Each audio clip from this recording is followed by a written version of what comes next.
채권펀드가 사실 더 쉬워요. 더 쉬운데 사람들이 별로 안 해봐서, 그리고 요즘 금융위원 직원들 좀 익숙하지 않아서 그래요. 이건 되게 장점이거든. 그럼 어떤 걸 해야 되냐면, 답은 뭐냐면 이 채권펀드를 집어넣으시면 돼요.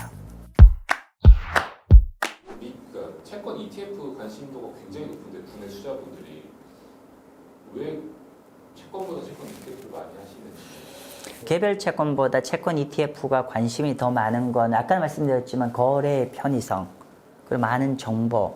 그러니까 예를 들면은 개별 채권을 하려면은 거래 비용이 많이 좀 들고요. 첫 번째, 거래 비용이 많이 든다. 두 번째, 개별 채권은 국채잖아. 제가 요즘 국채를 얘기하는 건데, 국채는 사실은 장래, 장외 뭐 이렇게 복잡해요.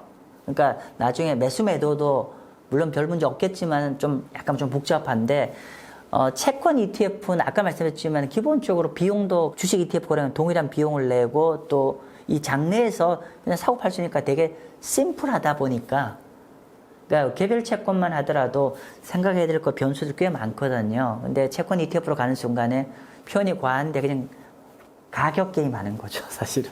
네. 주식하고 비슷한 컨셉이죠.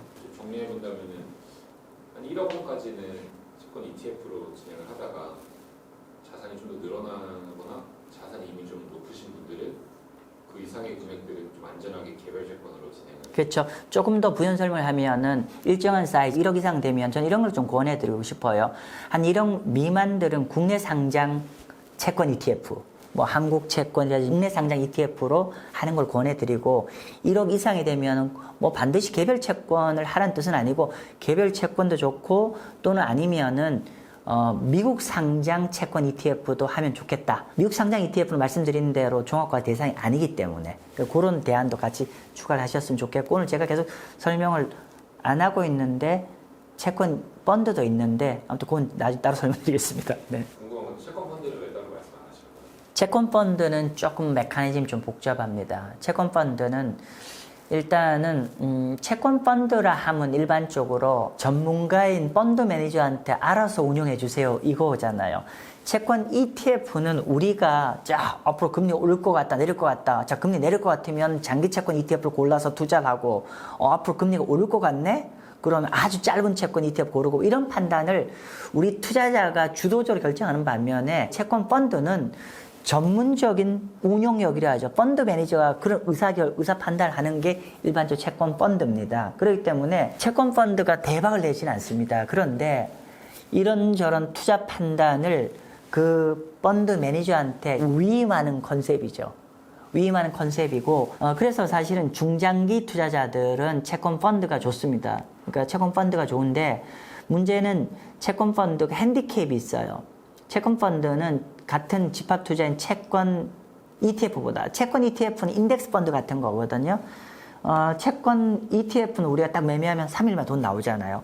근데 채권 펀드는 2주가 걸려요. 그래서 이 인앤아웃이 좀 시간이 많이 걸리고, 두 번째로는 세금적 측면에서 좀 디퍼런스가 있는데, 우리가 채권 ETF는 크게 두 가지잖아요. 국내 상장 채권 ETF와 미국 상장 채권 ETF가 있다고 했는데, 국내 상장 ETF는 종합과세 대상이 되고, 반면 미국 상장 ETF는 양도세고 분리과세를 말씀드렸잖아요.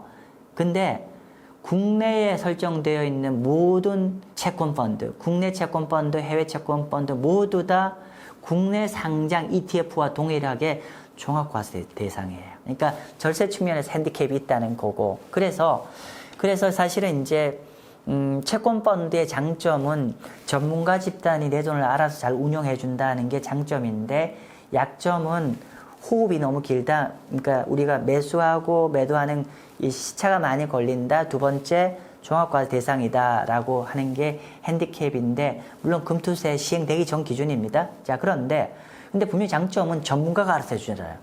그죠? 이건 되게 장점이거든. 그럼 어떤 걸 해야 되냐면, 답은 뭐냐면 이 채권 펀드를 퇴직연금에 집어넣으시면 돼요. 퇴직연금은 뭐예요? 퇴직연금에 들어가는 순간에 개별 채권, 채권 ETF, 채권 펀드 모두 다 세금이 동일하게 지급받죠. 세금 안 내니까. 그러니까 이제 아까 세금적 측면에서 채권 펀드가 디스어드밴티지였는데, 이거를 여기 들어가는 순간에 해결이 되고, 두 번째, 여기에 또 채권 펀드 약점이 뭐냐면은 한번 매수 매도 하는데 저희가 환매 신청을 하면 2주 뒤에 돈 나오거든요. 되게 번거롭지 않아요. 근데 이거는 좀 짧은 투자자한테 되게 불편한데 만약에 퇴직연금처럼 굉장히 긴 호흡으로 투자하시는 분한테는 그게 문제가 안 되잖아요. 그리고 시장도 전문가가 알아서 대처를 해주고 저는 이제 좀 추천을 채권 펀드는 퇴직연금 뭐 IRP나 ISA나 이런 데 넣어서 하는 거를 좀 권장드립니다. 채권 펀드가 갖고 있는 단점들이 있는데 이거를 이제 절세 계좌들에 넣어 놓으면은 이렇게 상쇄?